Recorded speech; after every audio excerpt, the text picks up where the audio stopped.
Je dirais que c'est un village accueillant, tranquille, très tranquille, qui permet même aux jeunes familles de venir s'établir et de pouvoir élever leurs enfants en toute quiétude. Bienvenue chez nous, à Nédélec. Bienvenue à l'émission Chez nous et aujourd'hui, on est du côté de Nédélec avec la mairesse de Nédélec, Lynn H. Bonjour Lynn. Bonjour. Alors Lynn, ce matin, on va découvrir Nédélec. Qu'est-ce qu'on va aller visiter? Dans un premier temps, on va se promener dans les rues de Nédélec. Je vais vous amener visiter le nouveau commerce, le Gros Trappeur.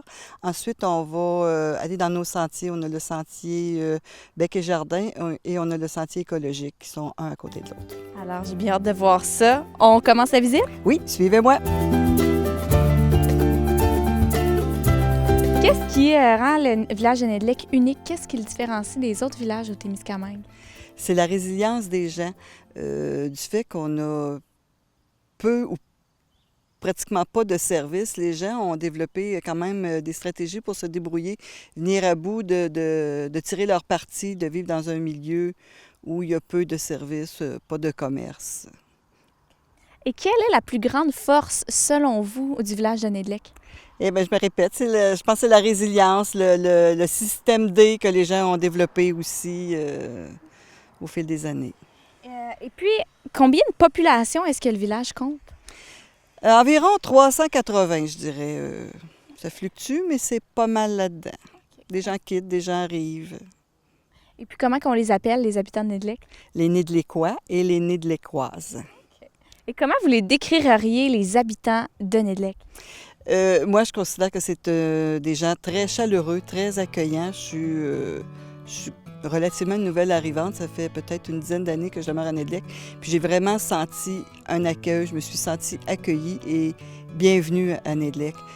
Alors, je pense que oui, les gens de Nédélec sont très accueillants, très chaleureux.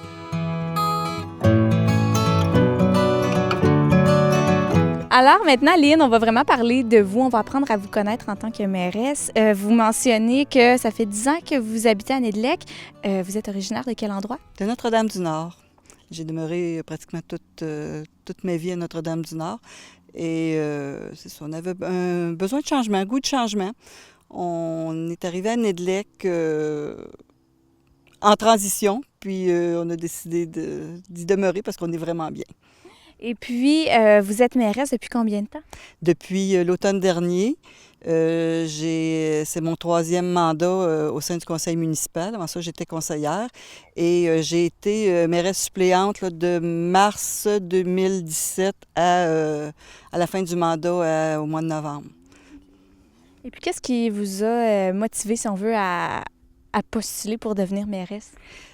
Le goût de faire la différence, le goût de donner à ma communauté. J'arrive avec une certaine expérience, puis je voulais la mettre au service des gens. Et quels sont les plus grands défis en tant que mairesse? Eh bien, c'est de jongler avec un budget qui est quand même assez limité. On ne se le cachera pas. Des petits milieux, les revenus sont en fonction de la quantité des gens, de la richesse foncière. C'est de jongler avec ça, c'est de tenter quand même de générer de la richesse avec ça, avec les moyens limités qu'on a. C'est quand même un beau défi. Et outre le fait d'être mairesse, quel métier est-ce que vous occupez? Moi, je suis adjointe administrative. Okay. À quel endroit? À Notre-Dame-du-Nord. Et puis, est-ce que vous êtes mariée? Est-ce que vous avez des enfants? J'ai un conjoint, j'ai une fille, j'ai 2 petits-enfants, 2 petits-fils. Une mamie comblée. Et puis, quelles sont les valeurs que vous prônez le plus dans votre municipalité? La transparence, le travail d'équipe. Je suis une fervente défenseur du travail d'équipe. Moi, je crois que autant les membres du conseil municipal que les employés, on forme une équipe, on forme un tout, puis chaque personne est importante. Chaque maillon est important dans la chaîne. Qu'il en manque un, ça vient de nuire un peu à l'équilibre qu'on a. Fait que pour moi, c'est très important de travailler en équipe.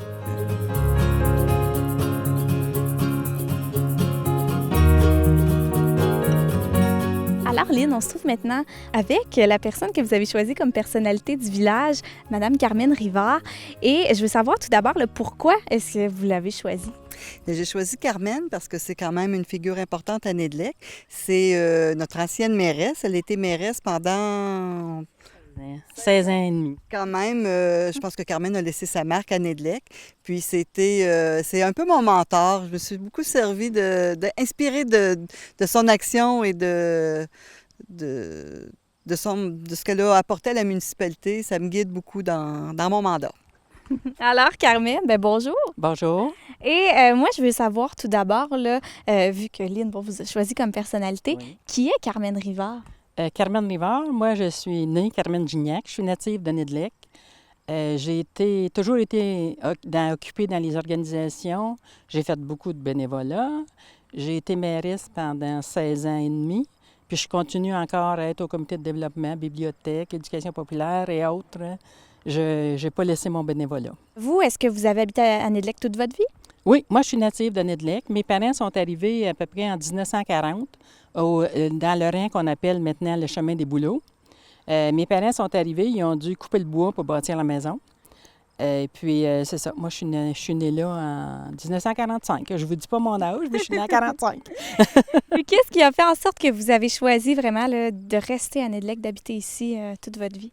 Ah, bien, c'est parce que je me suis mariée avec un gars de Nedlec. On s'est enrevenu au village. Après ça, on a été 30 ans dans un garage Petro-Canada en dernier, qui était dans le village. On a fait notre vie ici. Quand on a vendu notre garage, on est allé s'établir sur la route 101, en face de l'entrée sud du village de Nedlec. Puis on vit là, on espère finir nos jours là.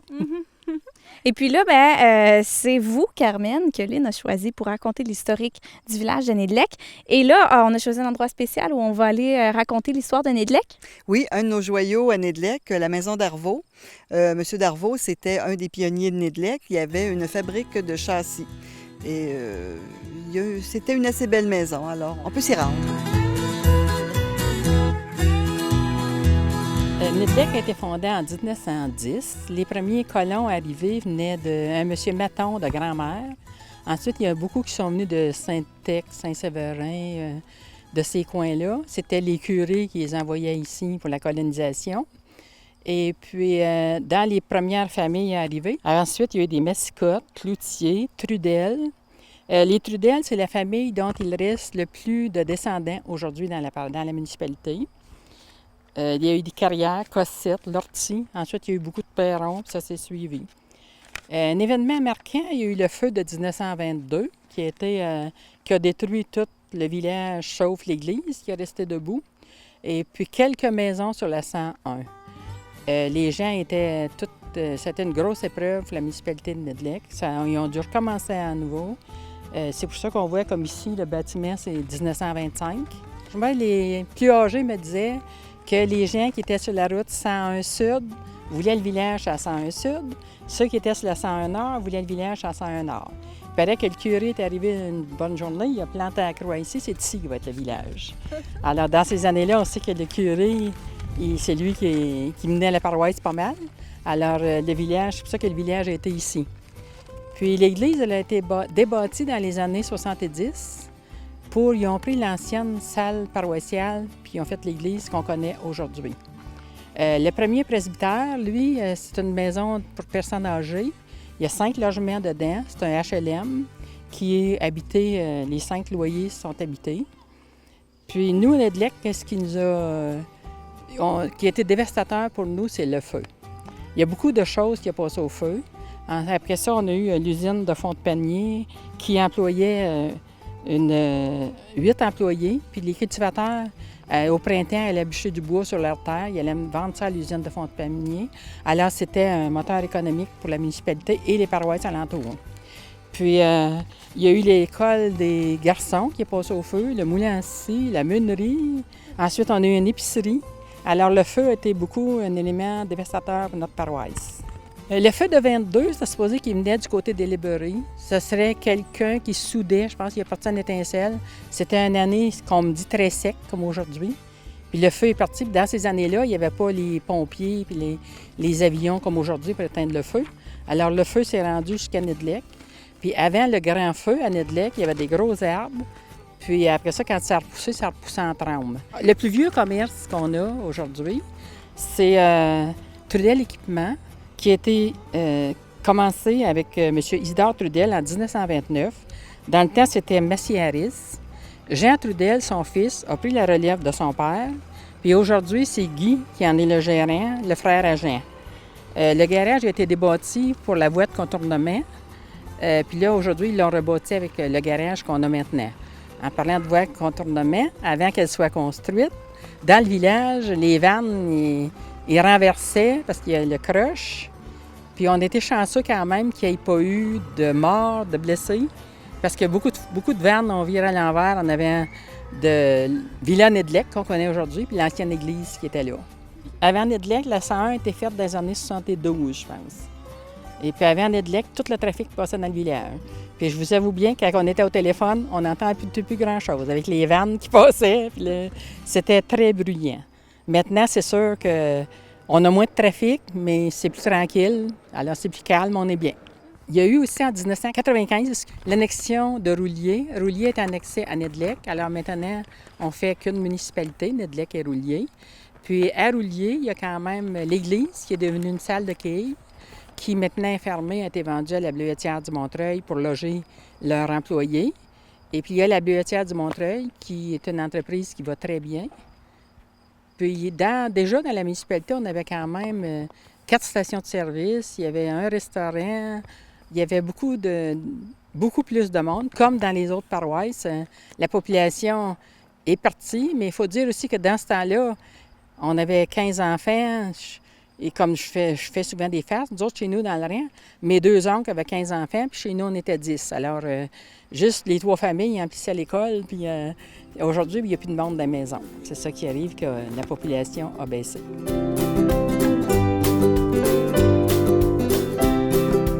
On se trouve maintenant à votre lieu coup de cœur. Avant d'en savoir plus sur le lieu coup de cœur, on va parler vraiment là, de l'attrait en soi. C'est quoi votre lieu coup de cœur? C'est le Sentier Bec et Jardin. C'est un organisme à but non lucratif qui s'occupe de reverdir des quartiers urbains et qui a un pied à terre ici et aussi qui s'occupe de réinsertion sociale. Et là, qui est-ce qu'on va rencontrer pour nous présenter le site? Anna B. Trépanier, c'est la responsable du site cette année.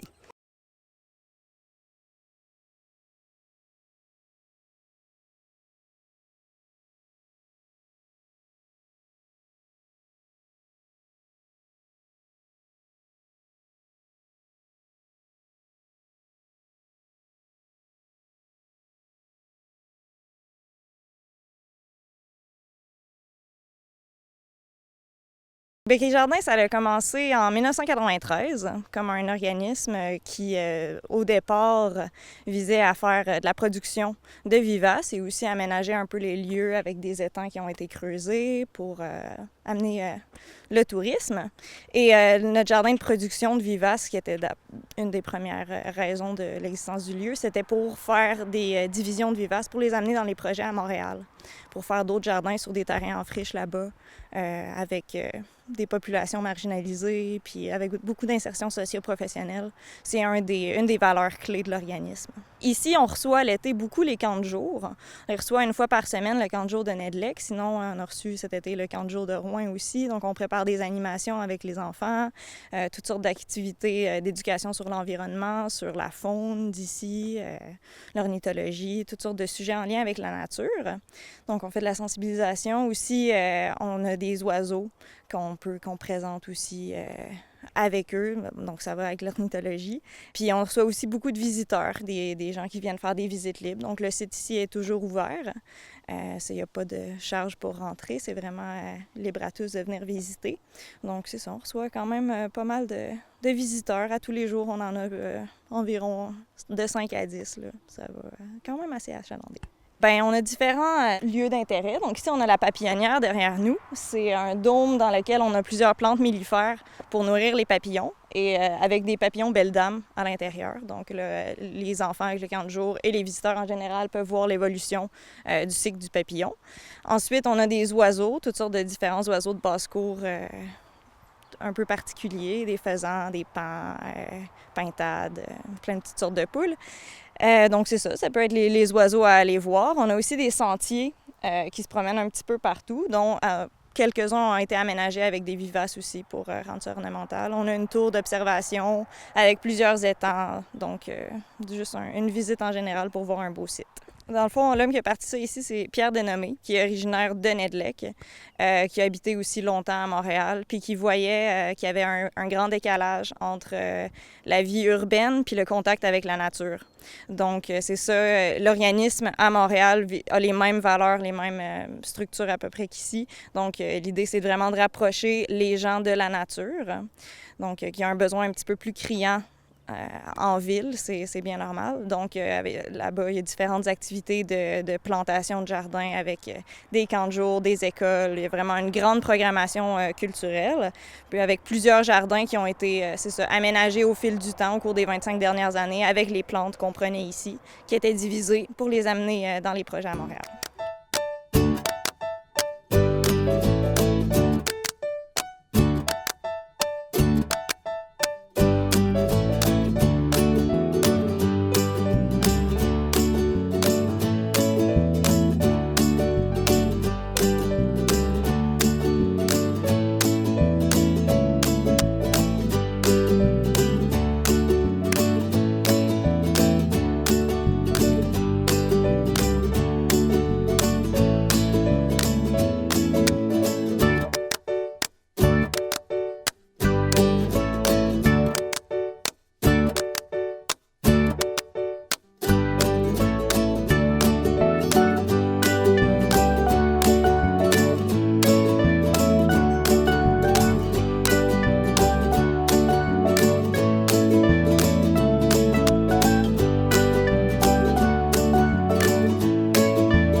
On se trouve présentement à Bec et Jardin. Je mentionnais plutôt que c'était ton lieu coup de cœur ici chez Bec et Jardin. Pourquoi c'est ton lieu coup de cœur à Nedlec? C'est mon lieu coup de cœur. Là, on est à peu près au centre, en tout cas à mi-parcours dans le sentier. C'est un lieu où on a l'impression d'être ailleurs. C'est le calme, la plénitude. On est entouré de plantes sauvages qui ont quand même été plantées ici. Fait qu'il y a un bel agencement, une belle harmonie. Puis c'est surtout relaxant. Et puis pour les habitants de Nedlec, qu'est-ce qu'il représente ce lieu-là? Écoute, l'action de Bec et Jardin, c'est quelque chose qui rejaillit sur tout Nedlec. C'est sûr, on en entend parler dans les médias. C'est important, c'est une fierté. Aussi, Bec et Jardin travaille beaucoup à reverdir pas juste certains sites particuliers, mais il est ouvert à aider les citoyens s'ils veulent reverdir, aider la municipalité. Tu as besoin de quelque chose, un arbre. Chez moi, il m'a donné des arbres comme ça. Puis je ne suis pas la seule qui a eu des arbres. Je pense que Pierre, Bec et Jardin, en réalité, contribue beaucoup à reverdir la municipalité. Est-ce que tu as une anecdote, un souvenir en lien avec ce lieu-là? Moi, c'est quelque chose qui m'a été conté. Je ne sais pas si c'est ici. Il y a quelqu'un qui a racheté un cœur de pomme. Puis ça a fait un pommier. Je ne sais pas où est-ce qu'il est. Okay. Mais en quelque part, il y a un pommier qui poussait au travers des roches. Je ne peux pas te dire, je ne peux pas me souvenir c'est où, mais oui, ça m'avait frappé. Ça avait frappé mon imaginaire, ça. C'est aussi un attrait touristique ici. Oui, les gens peuvent venir visiter. Puis pourquoi c'est important à Nedlec, cet attrait-là? Bien, écoute, chaque municipalité, je pense qu'elle a besoin de quelque chose pour montrer aux gens. Puis ça montre l'esprit d'entreprise aussi des citoyens. Puis c'est un beau complément aussi. Nous, on a le sentier écologique qu'on va visiter tantôt. C'est un beau complément. Je pense que les deux se complètent bien. Ils sont voisins. Puis ça fait une belle offre touristique, les deux ensemble. Mm-hmm. Et là, on va justement aller visiter le sentier écologique aussi. Oui, on va aller le visiter. On a un petit passage secret pour se rendre là. Cana va nous montrer.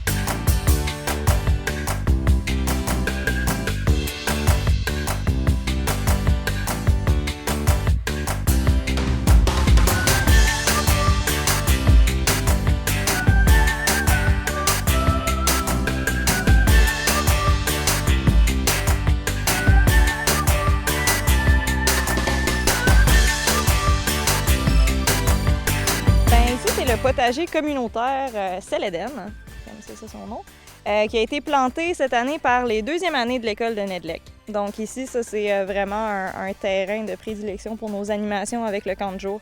On commence toujours ici, ils ont toujours de quoi récolter. À chaque semaine, on va goûter à des récoltes du potager. Donc c'est une belle plateforme pour faire de la sensibilisation à une alimentation saine, à jardiner de façon écologique aussi, là, parce que bien sûr, on n'a aucun intrant chimique qui rentre ici. Puis comme vous pouvez voir, bien naturellement, ça peut être quand même assez... avoir bien de l'allure, là. Puis c'est quoi qu'on retrouve dans le jardin, là? On a différentes productions qui ont différents buts. Dans le fond, on a des légumes, par exemple les petits pois ou les carottes, que c'est plus en libre service. Les jeunes, ils en mangent quand ils viennent au jardin. Sinon, on a beaucoup de maïs qu'on compte faire une petite épluchette à la rentrée scolaire avec les jeunes de l'école. Plusieurs courges pour faire des activités de citrouille, faire des potages. C'est ça, on souhaite vraiment faire aussi des ateliers de transformation alimentaire. Donc, c'est aussi pour valoriser nos récoltes avec la communauté. C'est pas un jardin où ce que les gens viennent se servir puis repartent à la maison avec des récoltes. Là. C'est vraiment dans le but qu'on se rassemble pour faire des activités. Puis, Lynn, est-ce que c'est la première fois que vous voyez le jardin? Écoute, c'est la deuxième fois, mais c'est la première fois que je le vois dans cet état-là, si beau, si rendu pas mal à maturité. C'est vraiment magnifique. Puis je trouve génial le partenariat qu'il y a entre l'école, le camp de jour. Je trouve ça bien intéressant pour l'école. On a toujours une belle participation aussi avec l'école à différents niveaux, puis ça se continue.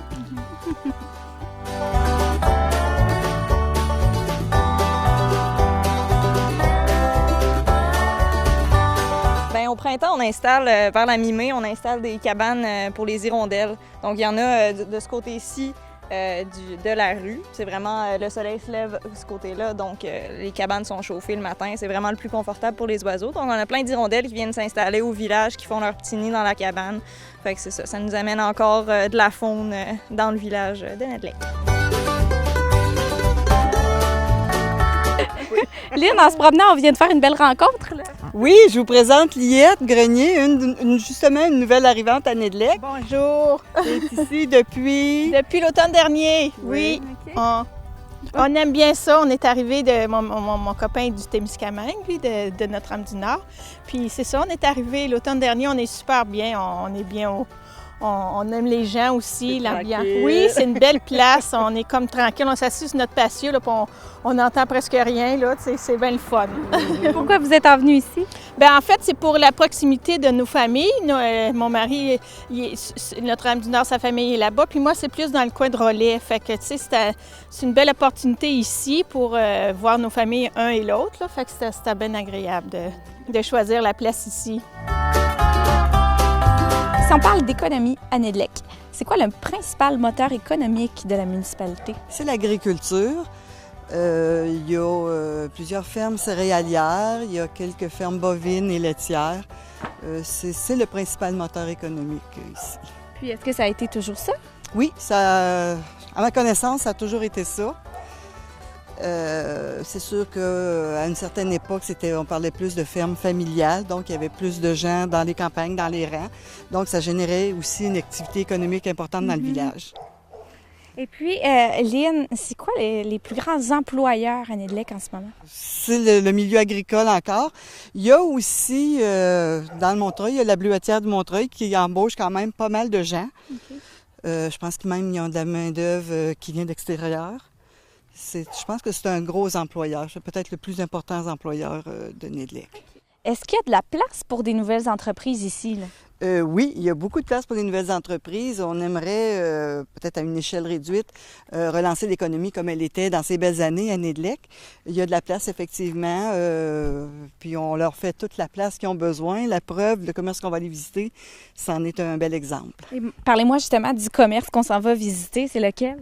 C'est le Gros Trappeur. C'est une nouvelle entreprise. Je me demande si ça fait 1 an qu'ils sont à Nedlec. Pas tout à fait 1 an. C'est une entreprise de trappage et de naturalisation d'animaux. Okay. C'est une belle boutique. Une belle boutique. Oui. Et puis, pourquoi c'est important pour le village de Nedlec? Qu'est-ce que ça apporte, en fait, au village de Nedlec, là, le Gros Trappeur?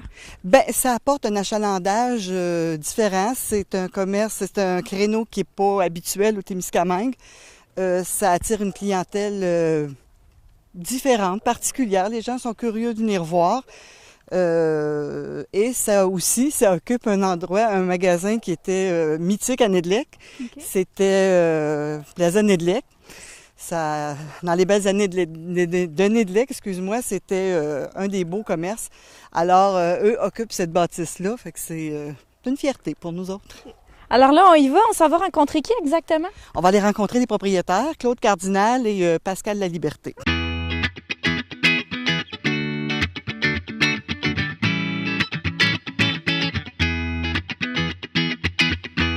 Le Gros Trappeur, c'est l'entreprise qui fait en sorte que Nedlec, ça vaut le détour. Alors, on te laisse nous faire le tour? Oui. Justement, Lynn, tu me dis faire le détour. Là, on a des gens de partout dans le monde qui viennent. On est surpris, agréablement surpris. On a même des gens de l'Italie, des gens de la France. Il y a des gens du sud du Québec l'autre jour qui sont venus. Ils faisaient le tour du Canada, puis on été obligés de faire le détour à cause des feux, puis ils ont vu le beau petit village, ils ont fait le détour, puis sont entrés chez nous, ils ont été enchantés, ils sont allés se promener dans le sentier en plus. Puis c'est sûr qu'ils sont repartis avec des beaux produits. Ça nous fait tout le temps un petit velours. Fait que, mais je voulais te montrer nos nouveautés. On fait un petit tour rapidement? OK. Tu vois, là-bas, là, on a commencé une nouvelle collection de coussins. On fait ça avec toutes nos retailles parce que la philosophie de l'entreprise, c'est qu'on n'abat jamais un gibier pour rien. On utilise au maximum ce qu'on est capable d'utiliser. C'est quand on fait nos collections, on regarde les retailles. Avec les retailles, là, on fait des coussins, on fait des boules de Noël, on fait des porte-clés, on fait des sacs cadeaux. Tu sais, on essaie de trouver des idées originales. Puis, mais même avec les retailles de ça, là, on les garde eux autres aussi, puis là, on fait des bijoux. Puis quand on jette, là, il ne reste plus grand-chose. Et puis, Claude, là, le Gros Trappeur en soi, est-ce qu'on peut, on peut le voir? Ben oui, venez-vous-en.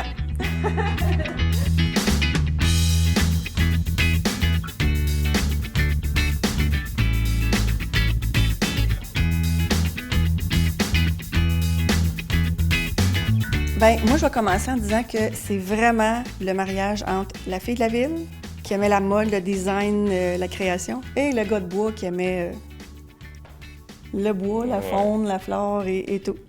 Ça a parti que Pascal, c'était son loisir. Tu sais, il est trappeur de 4e génération. Puis, à un moment donné, ça a parti par une petite rallonge à la maison de 8 par 8 avec un petit atelier pour faire des tests de tannage, puis tout ça comme loisir à temps partiel. Oui, c'était vraiment artisanal, vraiment. Oui.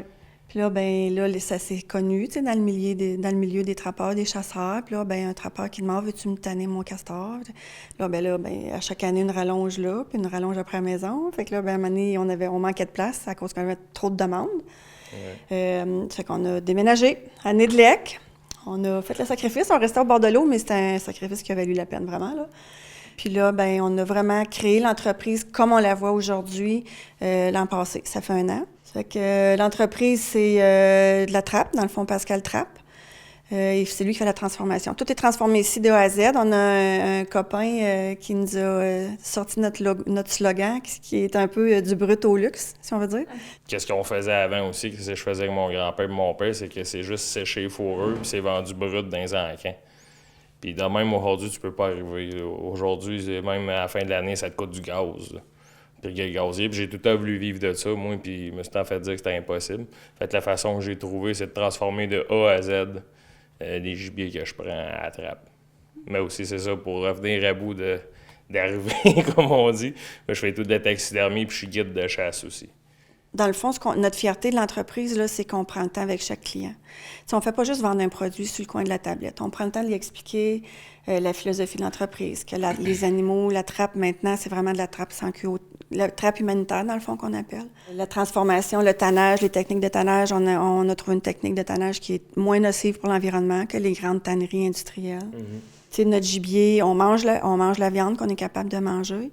Puis la fourrure, bien, on gaspille rien. Même des parties de carcasse, on a des artisans qui nous en achètent, les griffes, les dents. Nous, on en prend pour faire des bijoux, mais on a des artistes qui font de la maroquinerie qui en achètent aussi. Puis la différence, tout qu'est-ce qu'on se démarque, c'est que les grosses compagnies qui font des articles de fourrure, ça en a nommé une, Ben, eux autres, ils vont aller aux encans, ils vont acheter des fourrures, toutes des fourrures de même grosseur, de même couleur, de même calibre.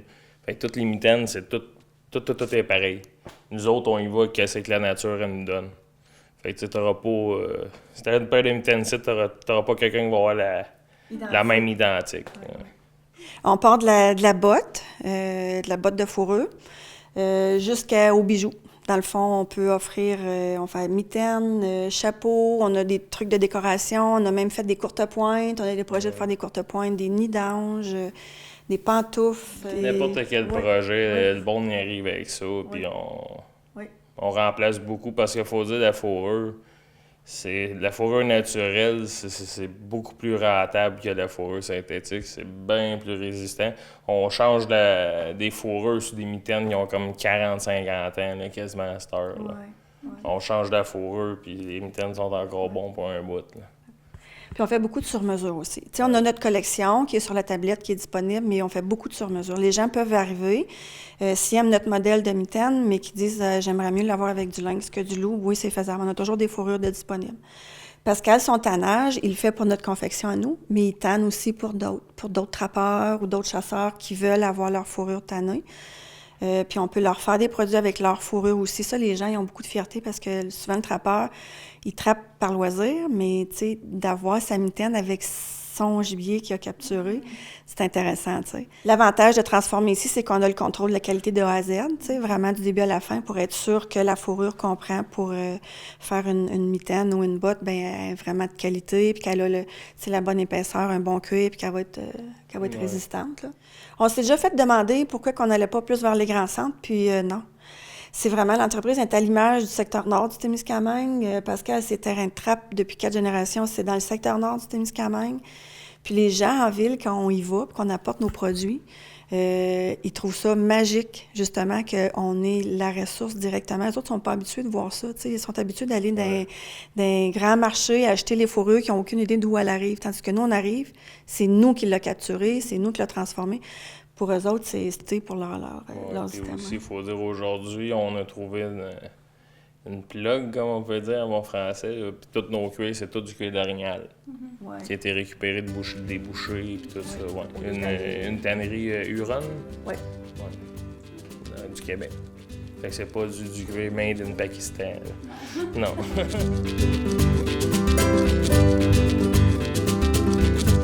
On va parler maintenant des événements. Lynn, c'est quoi les principaux événements qui ont lieu annuellement à Nedelec? Annuellement, on commence par la fête de Noël. C'est une fête qui revient d'année en année. C'est quand même assez une grosse fête. Le comité qui s'occupe de ça travaille fort pour faire une belle fête aux enfants. Ensuite de ça, on a la fête d'hiver qui maintenant s'est déplacée un petit peu. C'est peut-être plus une fête du printemps. C'est type cabane à sucre. Ensuite de ça, on a au mois de mai le brunch des élus. C'est les élus qui servent le brunch lors de la fête des mères. C'est un événement qu'on est pas mal fiers. Je pense qu'on s'en tire assez bien avec ça. On a aussi plus tard un peu la fête des voisins. Ça, c'est au début juin. La fête des voisins aussi, c'est jumelé avec une vente de garage. Les gens du village organisent leur vente de garage, puis nous, on la publicise. Puis, au centre communautaire, ceux qui veulent peuvent s'installer là. Puis, il y a aussi la vente de hamburgers hot dogs. C'est organisé par le comité des loisirs.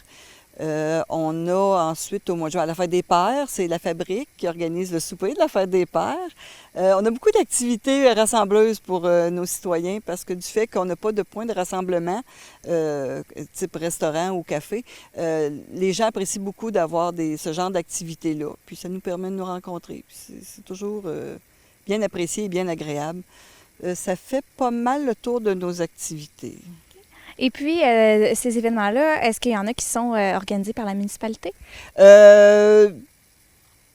Outre le brunch des élus, puis la fête des voisins, que oui, on participe, on met l'épaule à la roue. Les autres activités, c'est organisé soit par le comité des loisirs, soit par la fabrique. Mais je dois dire que le comité des loisirs est assez fort pour organiser. Le comité des loisirs est quand même pas bien vieux. Il est né d'une volonté justement d'organiser des loisirs pour les jeunes. Puis il a pris le relais. C'était le comité de développement qui s'occupait de plusieurs fêtes, par exemple la fête d'hiver. Et maintenant, c'est plus le comité des loisirs qui a pris ça en charge. Et puis, ces événements-là, qu'est-ce qu'ils apportent au village de Nédlec? Mais comme je le mentionnais tantôt, c'est un point de rassemblement pour les gens.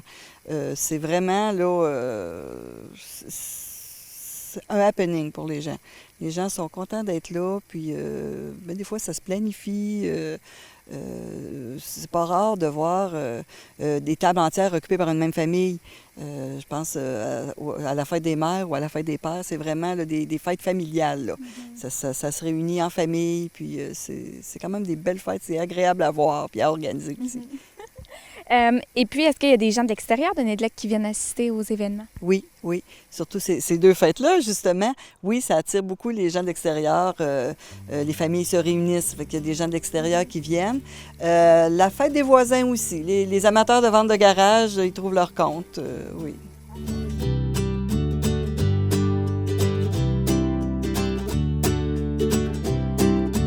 On sait que dans le cadre de la planification stratégique au Témiscamingue, le Témiscamingue souhaite accueillir d'ici 2022 plus de 500 nouveaux arrivants. Est-ce qu'à Nédlec, c'est un but d'accueillir des nouvelles personnes? Oui, c'est sûr, c'est un but. On travaille fort là-dessus. On tente de trouver on cherche des solutions pour dynamiser notre milieu. C'est sûr qu'on est toujours ouvert à de nouveaux arrivants. La porte est grande ouverte. Sur quels atouts est-ce que vous allez miser à Nédlec pour accueillir ces nouvelles personnes-là? Eh bien, c'est sur ce qui fait notre charme, notre tranquillité, notre quiétude. C'est un beau petit village, c'est tranquille. On est comme en deux montagnes. Il y a beaucoup de verdure. C'est vraiment une belle place, autant pour les jeunes retraités que les jeunes familles. Je pense que tout le monde y trouve son compte quand même à Nédlec. Et puis, qu'est-ce que vous diriez à quelqu'un pour le convaincre de venir s'installer ici? Eh bien, qu'on est que Nédlec, en tout cas, je pense que je suis une bonne défenseur de ça parce que je l'ai vécu. L'arrivée à Nédlec, oui, c'est un milieu accueillant. Les gens sont chaleureux. Les gens sont ouverts aux gens aussi. Et vous parlez des gens, de l'accueil, justement. Comment est-ce qu'ils sont accueillis, les nouveaux arrivants? On n'a pas de stratégie bien spécifique. On a, comme à peu près toutes les municipalités, une pochette d'accueil qu'on remet aux nouveaux arrivants, mais ça se fait beaucoup d'une façon informelle. Un voisin va aller saluer son nouveau voisin, va lui porter un panier de légumes, des trucs comme ça. C'est vraiment là, informel et à la bonne franquette. Et comment les gens se sentent quand ils arrivent à Nédlec?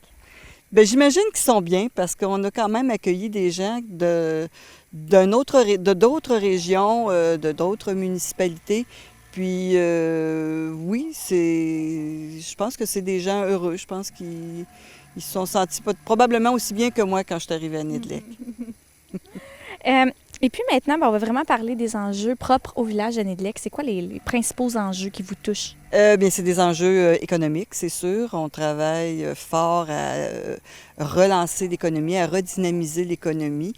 Déjà, on est sur une bonne lancée parce qu'on accueille des nouvelles entreprises qui sont, je dirais, peut-être émergentes, moins traditionnelles. On veut cibler ça, on veut tabler là-dessus. Oui, on est partie prenante de la planification stratégique. On est très sensibilisé à ça et à la mesure de nos moyens, on travaille là-dessus. Super. Et justement, de quelle façon là, vous allez les contrer, ces enjeux-là? Écoutez, il y a des enjeux les enjeux économiques, ça ne dépend pas que de nous. Faut être attrayant, puis je pense que le nombre va créer la demande aussi à un moment donné. Alors oui, la porte est toujours ouverte. On a une agente de développement qui travaille pour aider à cheminer les nouveaux projets qu'il peut y avoir. Pour le moment, c'est pas mal tout ce qu'on peut faire, mais on manifeste une grande ouverture.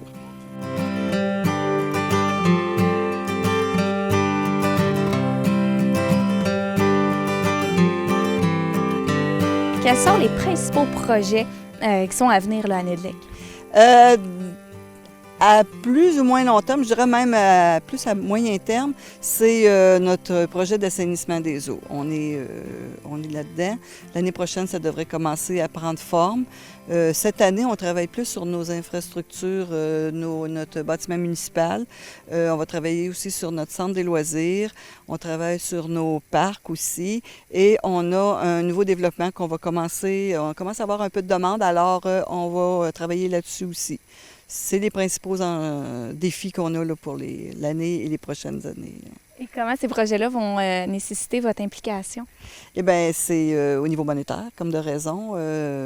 Oui, on bénéficie de subventions, mais il faut quand même être vigilant dans l'administration des deniers publics. Alors, c'est l'apport qu'on peut donner.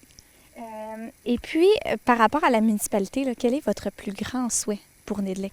Eh bien, c'est de voir Nedlec se développer. Peut-être pas autant qu'en temps, que là, plusieurs années, mais au moins avoir une certaine vitalité économique, permettre à nos gens de pouvoir aller acheter leur pain de lait à pied, ce qu'ils ne peuvent pas faire là. C'est peut-être ça qui manque le plus à Nedlec. C'est quelque chose que j'aimerais voir se réaliser. Alors, Lynn, c'est ce qui complète notre tournée du village de Nedlec. Je voudrais prendre le temps de vous remercier pour la belle journée, pour le temps aussi que vous nous avez accordé, que ce soit préparé cette journée-là et également bien, à nous faire visiter tous les attraits de Nedlec. Bien, ça me fait grand plaisir de vous accueillir oui, c'était bien plaisant. Merci beaucoup de votre visite. Merci.